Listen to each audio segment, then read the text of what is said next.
Hello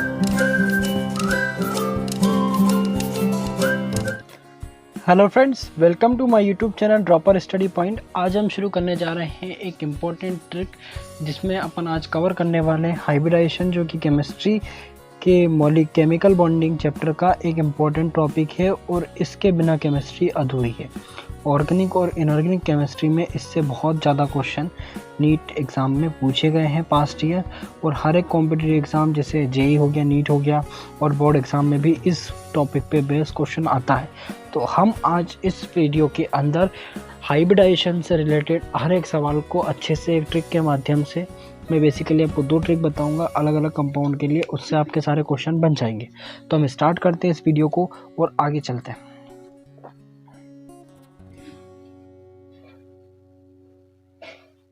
तो basically अपन trick start करने से पहले अपन ये समझेंगे कि केमिस्ट्री के अंदर कंपाउंड कितने टाइप के होते हैं। तो कंपाउंड केमिस्ट्री ये अपना पहला टॉपिक है। इसके अंदर अपन देखें तो अपन देखें देयर कहता है basically there are 2 types of compound in chemistry. First compound होता है इनऑर्गेनिक कंपाउंड, सेकंड कंपाउंड होता है ऑर्गेनिक कंपाउंड। ठीक है, तो पहला जो कहता है यहाँ पर पहला इनऑर्गेनिक कंपाउंड, फिर दूसरा ऑर्गेनिक कंपाउंड। तो अपन देखें दोनों कंपाउंड के लिए अपन अलग अलग ट्रिक देखेंगे। पहले जैसे अपन देखें तो करता है trick for organic compound. Organic compound का के अंदर बेसिकली क्या होता है, तो ऑर्गेनिक कंपाउंड के अंदर कार्बन होता है, हाइड्रोजन होता है। ये आपको 95 से 99% ऑर्गेनिक कंपाउंड में केवल ये 2 चीज़ें आपको देखने को मिलती है। 99% कहता है ऑर्गेनिक कंपाउंड में 2 चीज़ों से मिलकर बने होते हैं, बाकी और कुछ भी होता है तो अपन इसको देखते हैं आगे।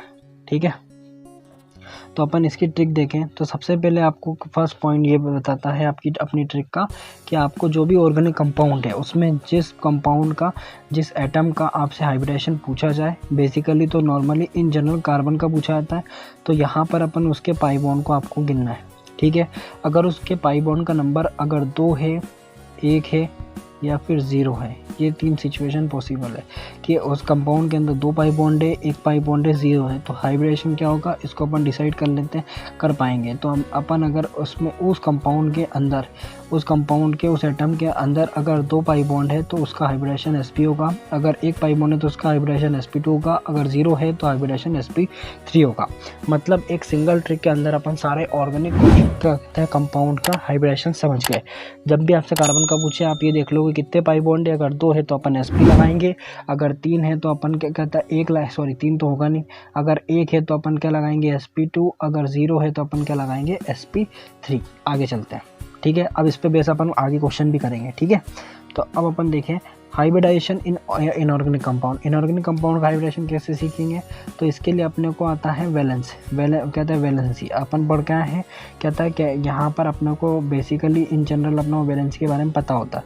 ठीक है, अगर नहीं पता होगा तो मैं आपको अभी बेसिक बता दूंगा कैसे होगा। तो यहाँ पर अपन देखें सबसे पहले अपन for the calculation of hybridisation क्या होता है, for the calculation of hybridisation of central metal atom in inorganic compound we need valence electron of central metal atom. तो आपको क्या चाहिए, वैलेंस इलेक्ट्रॉन। वैलेंस इलेक्ट्रॉन मतलब कि उसके आउटर मोस्ट शेल में कितने इलेक्ट्रॉन है, ये अपन कैसे पता कर सकते हैं, तो उसके इलेक्ट्रॉनिक कॉन्फ़िगरेशन इसी से अपन इसका पता लगा सकते हैं। ठीक है, तो ये अपने को सभी को निकालना आता है, उससे अपन कैलकुलेट कर लेंगे। आगे अपन देखेंगे तो इन वैलेंस क्या आता है, in valence electron we subtract the total कहता है नंबर ऑफ सराउंडिंग इलेक्ट्रॉन। ठीक है, मतलब कितने इलेक्ट्रॉन यूज हुए हैं, वैलेंस इलेक्ट्रॉन में से कितने इलेक्ट्रॉन बॉन्डिंग में यूज हुए हैं। The value we get divided by 2 is the number of lone pair of electron. ठीक है, उसके बाद यहाँ पर जो आपको यहाँ पर अपन ने क्या करा है कि वैलेंस इलेक्ट्रॉन से कितने इलेक्ट्रॉन शेयर हुए हैं उसको अपन ने माइनस करा, अपने पास एक नंबर आएगा n, उसको अपन डिवाइड करेंगे 2 से, तो यहाँ पर आपके पास जो नंबर आएगा वो नंबर ऑफ लोन पेयर होगा। ठीक है, उस नंबर ऑफ लोन पेयर होगा। उस नंबर ऑफ लोन पेयर अपन क्या करेंगे, तो उस नंबर ऑफ लोन पेयर में the number of lone pair plus number of surrounding atom, कितने एटम सराउंड कर रहे हैं उन दोनों को अपन ऐड कर देंगे। अगर ये रेशो 2 आता है, 3 आता है, 4 आता है, कौन सा नंबर आता है इसके हिसाब से अपन हाइब्रिडेशन को डिसाइड कर लेंगे, जिसको अपन आगे देखते हैं कि हाइब्रिडेशन डिसाइड अपन करेंगे कैसे। ठीक है, तो टोटल कहता है टोटल नंबर क्या आया, और हाइब्रिडाइजेशन ऑफ सेंट्रोमेर क्या होगा, अगर टोटल नंबर सम टोटल किसका number of lone pair plus किसका सराउंडिंग एटम का टोटल क्या आया 2 आया तो हाइब्रिडाइजेशन sp होगा, जैसा ऑर्गेनिक कंपाउंड के केस में होता था। इसके बाद अगर अपन आगे चलें तो यहाँ पर अगर अपन देखें 3 आया तो क्या होगा, अगर 3 आया तो अपना अगर यहाँ पर अपन बात करें 3 आया तो हाइब्रिडाइजेशन क्या होगा, अगर यहाँ पर आपका टोटल क्या जाए तो हाइब्रिडाइजेशन आपका sp2 होगा, अगर 4 आया तो आपका हाइब्रिडाइजेशन sp3 होगा, अगर 5 आया तो आपका हाइब्रिडाइजेशन sp3d होगा, 6 आया तो हाइब्रिडाइजेशन sp3d होगा, अगर यहाँ पर सॉरी d2 आएगा sp3d2 आएगा, और 7 होगा तो आपका हाइब्रिडाइजेशन sp3d3 आएगा। अब इसको अपन अच्छे से एग्जांपल के तौर पे समझेंगे। अपन आगे चलते हैं और इसके क्वेश्चन करते हैं, जिससे आपको बहुत ही अच्छे से फील आएगा कि मैं कहना क्या चाह रहा हूँ, किस तरह से आपको ट्रिक अप्लाई करनी है। जैसे आपका वाटर है, वाटर को अपन बेसिकली इनऑर्गेनिक मान सकते हैं, ठीक, न्यूट्रल सॉल्वेंट होता है। तो यहाँ पर अपन देखें, इसमें आपको ऑक्सीजन का हाइब्रिडेशन बताना है। अब ऑक्सीजन क्या है तो 16th ग्रुप का एलिमेंट है, और 16 ग्रुप का एलिमेंट है, इसके आउटर मोस्ट शेल में 6 इलेक्ट्रॉन है, मतलब इसकी वैलेंस इलेक्ट्रॉन कितने 6 इलेक्ट्रॉन। अब अपन देखें तो ये कितने कहता है यहाँ पर कितने से सराउंड है, तो यहाँ पर अपन देखें कितने इसके शेयरिंग में, मतलब कितने इलेक्ट्रॉन इसने शेयर कर रखे हैं। तो एक हाइड्रोजन को 1 इलेक्ट्रॉन चाहिए अपना ऑक्टेट हीलियम जैसा नोबल गैस जैसा करने के लिए, तो यहाँ पर 2 इलेक्ट्रॉन इसने शेयर किए, तो यहाँ पर 2 माइनस करेंगे तो आपका आ गया 4, और 4 में 2 का डिवाइड करेंगे तो आपका आ गया 2, ठीक है। तो 2 लोन पेयर हो गए प्लस सराउंडिंग एटम 2, मतलब आपका जो सम टोटल आया वो क्या आया, तो 2 lone pair plus 2 surrounding atom is equal to मेरा आया 4, और जब 4 आता है तो मेरा हाइब्रिडाइजेशन sp3 हो जाता है। समझ में आ गया, बहुत सिंपल ट्रिक में अपन ने समझ लिया कि ऐसे करना है, और यही अपन ने यहाँ लिखा है, ठीक है। वैलेंसी 6, सराउंडिंग कहता है शेयरिंग इलेक्ट्रॉन 2, तो 6 माइनस 2 कितना आ गया 4, 4 डिवाइडेड बाई 2, ये 2 लोन पेयर इसके अंदर आ गए और 2 सराउंडिंग एटम होते हैं, तो सम टोटल 4 हो गया, और 4 हो गया तो हाइब्रिडाइजेशन sp3 हो गया। समझ में आ गया, सिंपल सा था। आगे चलते हैं, एक एग्जांपल और करते हैं अच्छे से समझने के लिए। देखें तो अब अपन आता है शायद अमोनिया के केस है, ठीक है। अमोनिया के केस में अपन देखें तो NH3 के केस में नाइट्रोजन का हाइब्रिडेशन चाहिए। अब नाइट्रोजन का, अब जब आप क्या करोगे इलेक्ट्रॉनिक कॉन्फ़िगरेशन लिखोगे ना, तो आपको पता चल जाएगा कि इसके आउटर मोस्ट शेल में कितने इलेक्ट्रॉन है, 5 इलेक्ट्रॉन है, ठीक है। इसके आउटर मोस्ट शेल में कितने हैं 5 इलेक्ट्रॉन है, ठीक है। अब इसके 5 इलेक्ट्रॉन में से हाइड्रोजन को अपना ऑक्टेट कंप्लीट करने के लिए एक हाइड्रोजन को 1 इलेक्ट्रॉन चाहिए, मतलब इनने 3 इलेक्ट्रॉन की शेयरिंग कर ली, ठीक है। तीनों हाइड्रोजन ने मिलकर 3 इलेक्ट्रॉन, तो यहाँ पर क्या आया 2 बचा। अब 2 को मैंने क्या करा 2 से डिवाइड करा, तो मेरे पास नंबर ऑफ लोन पेयर आया बेटा 1, और यहाँ पर नंबर ऑफ लोन पेयर और नंबर ऑफ सराउंडिंग एटम कितना 3, तो यहाँ पर टोटल कितना आ गया 4, और 4 का मतलब हाइब्रिडेशन sp3। तो अमोनिया का हाइब्रिडेशन अगर आपसे पूछे तो sp3, और आपसे अमोनिया में नंबर ऑफ इलेक्ट्रॉन कहता है लोन पेयर पूछे तो आपका 1 लोन पेयर ऑफ इलेक्ट्रॉन होता है। सिंपल सा आपका आंसर आ गया कि नहीं आ गया, आ गया। ये बहुत ही अच्छी ट्रिक है, ठीक है। आगे चलते हैं फटाफट से, अगले क्वेश्चन देखते हैं। CH4 मीथेन होता है, ये एक आप ऑर्गेनिक कंपाउंड मान सकते हो, ठीक है। इसमें आप केवल देख लो तो इस कंपाउंड में अपन देखें इसकी स्ट्रक्चर ऐसे होती है CH, यहाँ पर H और यहाँ पर H, ठीक है। अब अपन देखें तो इसमें 0 पाई बॉन्ड है, इस कार्बन पे 0 पाई बॉन्ड है, तो इसका हाइब्रिडाइजेशन क्या हो जाएगा, इसका हाइब्रिडाइजेशन हो जाएगा बेटा, अगर यहाँ पर 0 पाई बॉन्ड है तो यहाँ पर हाइब्रिडाइजेशन आपका sp3 हो जाएगा।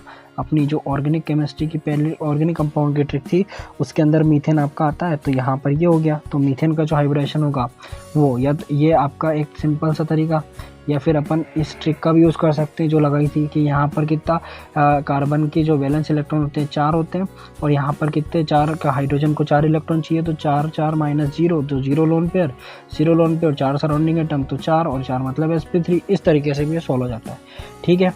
अब अपन आगे चलते हैं, ठीक है, फटाफट से PCl5 का देखते हैं, फास्फोरस पेंटाक्लोराइड। तो PCl5 की अपन बात करें, PCl5 नाइट्रोजन जैसा ही है, नाइट्रोजन के कहता है वैलेंस इलेक्ट्रॉन कितने थे 5, तो फास्फोरस के वैलेंस इलेक्ट्रॉन 5 माइनस। अब अपन देखिए क्लोरीन को अपना ऑक्टेट अचीव करने के लिए कितने इलेक्ट्रॉन चाहिए, तो 1 इलेक्ट्रॉन, तो 5 क्लोरीन को 5 इलेक्ट्रॉन। तो यहाँ पर अपन देखें तो इसका कहता है 5 और -5, तो कितने इलेक्ट्रॉन शेयर कर लिए 5, तो यहाँ पर 0 लोन पेयर हो गया, और सराउंडिंग एटम 5, तो मतलब टोटल कितना है 5 जब आता है तो हाइब्रिडेशन क्या हो जाता है sp3 sp3d। ठीक है, अब आपसे कोई क्वेश्चन पूछेगा कि आपका FeCl5 फास्फोरस पेंटाक्लोराइड का हाइब्रिडेशन बताओ, तो फास्फोरस पेंटाक्लोराइड का हाइब्रिडेशन क्या होगा sp3d, और आपका यहाँ पर number of lone pair of electron in phosphorus pentachloride 0। खत्म हो गया क्वेश्चन। इसी प्रकार से आप इसमें PCl3 का भी आप करके देख लेना होमवर्क के फॉर्म में। ठीक है, अब अपन आगे चलते हैं फटाफट से और अगले एक अच्छे क्वेश्चन को डील करते हैं। ठीक है, ये आपका ऑर्गेनिक कंपाउंड है, इसके बारे में अपन देखें तो यहाँ पर इस कार्बन का हाइब्रिडेशन आपको बताना। तो इस कार्बन में अपन देखें तो एक पाई बॉन्ड आपको दिख रहा है, और जब एक पाई बॉन्ड होता है तो आप धड़ाक से आंसर बता सकते हो कि इसका हाइब्रिडेशन sp2 होगा। अब यहाँ पर अपन देखें इस वाले जो कार्बन है इसमें अपन देखें कोई पाई बॉन्ड नहीं है, 0 पाई बॉन्ड, तो यहाँ पर इसका हाइब्रिडेशन sp3 होगा। समझ में आ गया? अपने को आगे चलने की आवश्यकता है। देखते हैं अपन क्या हो गया, अपन आगे चलते हैं। तो यहाँ पर वो मैंने जो सॉल्यूशन लिखा इसको इरेज करते हैं। यहाँ पर अपन देखें सॉल्यूशन, ये मैंने जो पहला स्टार लगाया इसका आंसर है कि यहाँ पर नंबर ऑफ पाई बॉन्ड 1 है तो हाइब्रिडेशन sp2 हो गया, और यहाँ पर अपन देखें नंबर ऑफ पाई बॉन्ड 0 है तो हाइब्रिडेशन sp3 हो गया, जो अपन ने ट्रिक आगे सीखी थी। चलो आगे अपन मूव करते हैं फटाफट से, ठीक जल्दी से। अब अपन देखें XeOF2। ठीक है, ये अच्छा क्वेश्चन है क्योंकि यहाँ गलती होती है। क्या गलती होती है अपन देखें तो यहाँ पर ज़ेनॉन है, ज़ेनॉन अपन देखें नोबल गैस है और ये नोबल गैस का कंपाउंड है, तो यहाँ पर इसका वैलेंस इलेक्ट्रॉन कितने हो गए 8 माइनस अपन देखें तो कितने इलेक्ट्रॉन कहता है कितने इलेक्ट्रॉन से बॉन्ड का फॉर्मेशन हुआ है। तो फ्लोरीन है, 2 फ्लोरीन है, एक फ्लोरीन को 1 इलेक्ट्रॉन तो 2 फ्लोरीन को 2 इलेक्ट्रॉन तो -2। अब माइनस ऑक्सीजन, एक ऑक्सीजन को 2 इलेक्ट्रॉन मतलब 4, तो यहाँ पर बचेगा 4, और 4 को मैं 2 से डिवाइड करूँगा तो मेरे पास कितना आएगा 2 लोन पेयर, और यहाँ पर सराउंडिंग एटम कितना 3, तो यहाँ पर मेरा आएगा 5, और जब 5 होएगा तो मेरा हाइब्रिडेशन हो जाएगा sp3d। समझ में आ गई? यही मेरा सॉल्यूशन होगा, आप चाहो तो वेरीफाई कर लो। ठीक है, sp3d समझ में आ गया? बिल्कुल सेम सॉल्यूशन आपने किया है। तो ये आपका इस प्रकार से XeFO2 का यहाँ पर, बट जो मिस्टेक होती है कि अपन ऑक्सीजन का नंबर काउंट कर लेते हो, बट आपको इलेक्ट्रॉन काउंट करना है। जब नंबर काउंट करोगे तो ये आंसर नहीं आएगा, समझ रहे हो? बट अपने को नंबर ऑफ इलेक्ट्रॉन देखने, ना कि नंबर ऑफ एटम। समझ में आ गया? वो थोड़ा सा ट्रिक को आप ध्यान से आगे पढ़ना, उसके बाद क्वेश्चन को सोल्व करना। इसके बाद जैसे अपन XeOF4 है, अब इसमें भी वही मिस्टेक होती है, इसलिए क्वेश्चन को डबल कर रहे हैं। तो यहाँ पर अब मैंने आपको समझा दिया है, सो डायरेक्ट सॉल्यूशन में समझा देता हूँ कि यहाँ पर 8 इसके वैलेंस इलेक्ट्रॉन, इसमें यहाँ पर 6 कैसे है तो 4 तो फ्लोरीन के लिए, तो 4 फ्लोरीन तो -4, और यहाँ पर एक ऑक्सीजन का -2 आएगा इलेक्ट्रॉन शेयरिंग। तो यहाँ पर कितना आ गया 2 बचा, 2 को डिवाइड करेंगे तो यहाँ पर एक लोन पेयर आ गया, और यहाँ पर 5 सराउंडिंग एटम तो 6 हो गया। तो sp3d2 इसका हाइब्रिडेशन होगा, क्योंकि जब 6 आता है नंबर तो आपका sp3d2 हाइब्रिडेशन होता है। अपन पढ़ के आए हैं ट्रिक से। आगे चलते हैं, आगे फटाफट देख लेते हैं SF6 का। तो SF6 अपना जैसे ऑक्सीजन जैसा हो गया, ऑक्सीजन के वैलेंस शेल में 6 इलेक्ट्रॉन, तो सल्फर के वैलेंस शेल में 6 इलेक्ट्रॉन, क्योंकि उसके नीचे ये ग्रुप में 16 ग्रुप में, तो यहाँ पर 6 और यहाँ पर सराउंडिंग एटम 6, जिनने एक इलेक्ट्रॉन का शेयरिंग करेगा। तो सराउंडिंग इलेक्ट्रॉन देखने ना कि एटम। उसके बाद 0 हो गया, अब सराउंडिंग एटम देखने 6, तो यहाँ पर टोटल क्या आ गया 6, तो 6 का हाइब्रिडेशन क्या हो गया sp3d2। सिंपल, आगे चलते हैं। ठीक है, चलो लेट्स मूव फटाफट। अब अपन देखें SO4-2, SO4- तो ये सल्फर है, यहाँ पर 6 होगा, बट यहाँ पर अब देखना है अगर यहाँ पर चार्ज आता है, अगर नेगेटिव चार्ज आता है ना, तो आपको क्या करना है वैलेंस इलेक्ट्रॉन के साथ में सेंट्रल मेटल के साथ प्लस करना है, और जब प्लस चार्ज आता है तो आपको क्या करना है, जैसे यहाँ +2 लिखा होता तो यहाँ पर 6-2 होता, मतलब अपोजिट आपको चलना होता है। ठीक है, तो ये मैंने आपको कॉन्सेप्ट बता दिया कि यहाँ पर अगर नेगेटिव है ना तो आपको यहाँ पर वैलेंस कहता है, वैलेंस इलेक्ट्रॉन के साथ इसको प्लस करना है, और अगर यहाँ पर पॉजिटिव होता तो आप क्या करते बेटा, नेगेटिव वैलेंस इलेक्ट्रॉन से इसको माइनस करते। ठीक है, तो अब इस सल्फर के केस में यहाँ पर प्लस होगा, तो यहाँ पर अगर अपन प्लस करेंगे तो क्या फील आएगा। ठीक है, यहाँ पर आपको प्लस करना है। ठीक है, आप प्लस करोगे तो यहाँ पर ये सॉल्यूशन मेरा गलत है, आई थिंक रुको, गलत नहीं है। जैसे अपन देखें तो यहाँ पर सल्फर के वैलेंस शेल में कितने इलेक्ट्रॉन है 6 है। ठीक है, यहाँ पर 6 ना, बट आपको ने गलती हो गई शायद मुझसे, जहाँ तक लगे तो आपको यहाँ पर प्लस करना था। ये सॉल्यूशन मुझे आई थिंक लगता है कि शायद गलत है, अपन कंफर्म कर लेते हैं।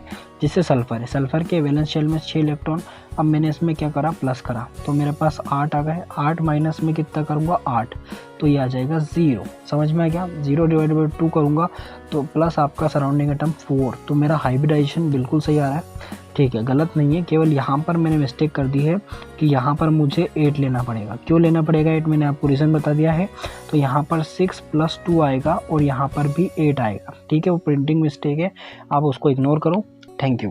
अब अपन आगे चलते हैं। ये आपको कॉन्सेप्ट ज़रूरी है, वो आप कॉन्सेप्ट पकड़ लो, वो आपका इंपॉर्टेंट। जैसे आप NH4+ है तो अमोनिया, नाइट्रोजन का कितना होता है, तो नाइट्रोजन पे अपना वैलेंस इलेक्ट्रॉन 5 होते हैं, बट यहाँ पर प्लस है 1, तो यहाँ पर माइनस करेंगे तो 4 आएगा। तो अपन देखो यहाँ पर अपन ने 4 लिखा, वो कितने सराउंडिंग एटम, NH4+, तो एक इलेक्ट्रॉन एक MOH+ आता है, तो यहाँ पर 4 हो गया, तो ये 0 हो गया, तो यहाँ 0 लोन पेयर हो गया, प्लस 4 सराउंडिंग एटम, तो हाइब्रिडाइजेशन sp3 हो गया। समझ में आ गया ना।